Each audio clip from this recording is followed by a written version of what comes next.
دنیا چڑھتے سورج کو سلام کرتی ہے۔ کل کون کیا تھا، کہاں تھا، کتنا طاقتور تھا، دنیا کو اس سے کچھ لینا دینا نہیں۔ دنیا صرف اس کو مانتی ہے، جانتی ہے، سمجھتی ہے جو اس کے سامنے ہوتا ہے۔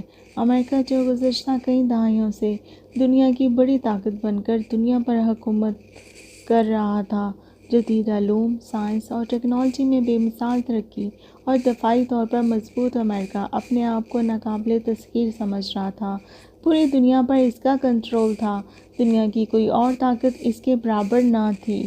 یونائٹڈ نیشن، یورپی یونین، IMF، WHO اور نیٹو جیسے بڑے بڑے ادارے بنا کر دنیا پر اپنے کنٹرول کو زوال بخشا۔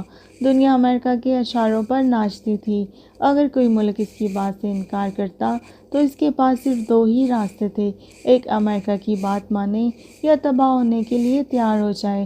جنگ کرنا دور کی بات، اگر امریکہ کسی ملک پر معاشی پابندی لگاتا تو وہ ملک بدحالی کا شکار ہو جاتا، کیونکہ اس وقت کسی ملک کے پاس کوئی دوسرا راستہ نہیں تھا۔ عرب ممالک کا دوست بن کر عرب ممالک کو آپس میں لڑایا، ان کو ایک دوسرے کا دشمن بنایا اور عرب کے وسائل تیل پر اپنا کنٹرول حاصل کیا، وہاں اپنی ملٹری اڈے قائم کیے اور اس ممالک میں امریکی پالیسی نافذ کی۔ وہ بھی سب کچھ جانتے ہوئے خاموشی سے امریکہ کی ہاں میں ہاں ملاتے رہے، کیونکہ ان کے پاس اس کے علاوہ اور کوئی چارہ نہیں تھا۔ پھر وقت کے ساتھ ساتھ چائنا معاشی اور دفاعی طور پر مضبوط ملک بن کر دنیا کے نقشے پر ابھرا۔ امریکہ کی آنکھوں میں آنکھیں ڈالیں، امریکہ کے سامنے کھڑا ہو گیا اور دنیا کو امریکہ کا نعم البدل چائنا کی صورت میں مل گیا۔ اب امریکہ جس ملک پر پابندی لگاتا ہے وہ چائنا کی طرف رخ کرتے ہیں۔ لڑکھڑائے ہوئے امریکہ میں اب اتنی ہمت نہیں کہ وہ چائنا کو اپنے نافرمان ملک سے تعاون کے لیے روکے، اور نہ ہی اب امریکہ میں اتنی ہمت ہے کہ وہ اپنی تھکی ہاری فوج کے ساتھ چائنا کے ساتھ جنگ کر سکے۔ امریکہ اور ایران کی لڑائی کافی پرانی ہے۔ ایران امریکی پابندیوں کا بھی شکار ہے، لیکن ایران نے امریکی پابندیوں کو اگنور کر کے چائنا کی طرف ہاتھ بڑھا لیا، جبکہ آپ جانتے ہیں کہ ایران آئل رچ ملک ہے اور پیٹرول کی دنیا کو ضرورت بھی ہے، کیونکہ تیل دنیا کے تمام ممالک میں نہیں نکلتا۔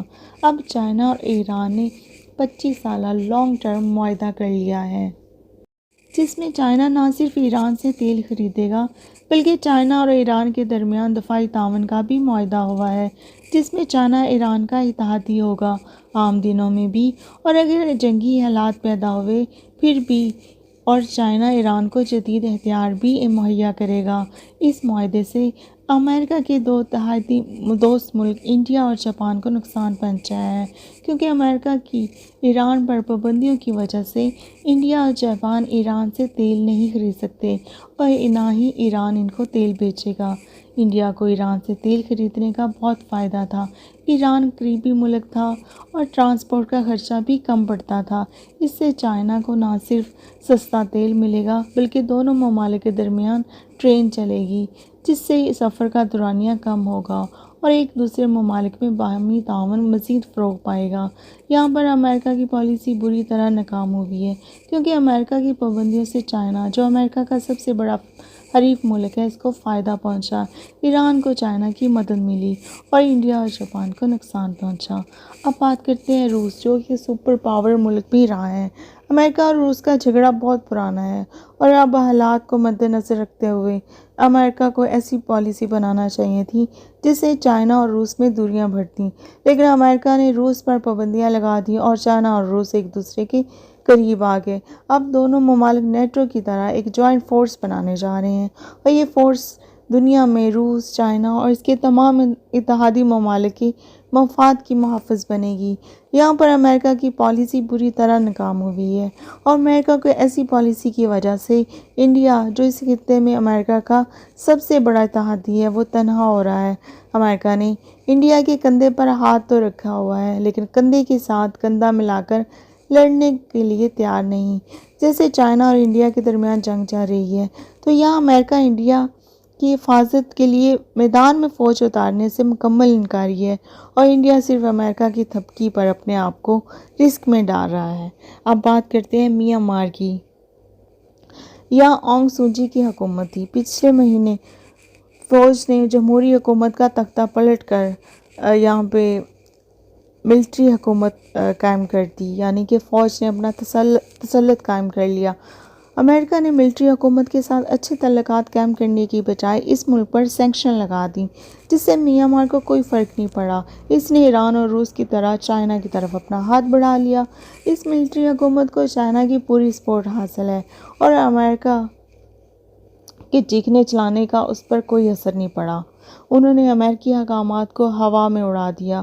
میانمار چائنا کا قریبی اتحادی ملک بن گیا، جو پہلے امریکہ کا بہت اچھا دوست ملک تھا۔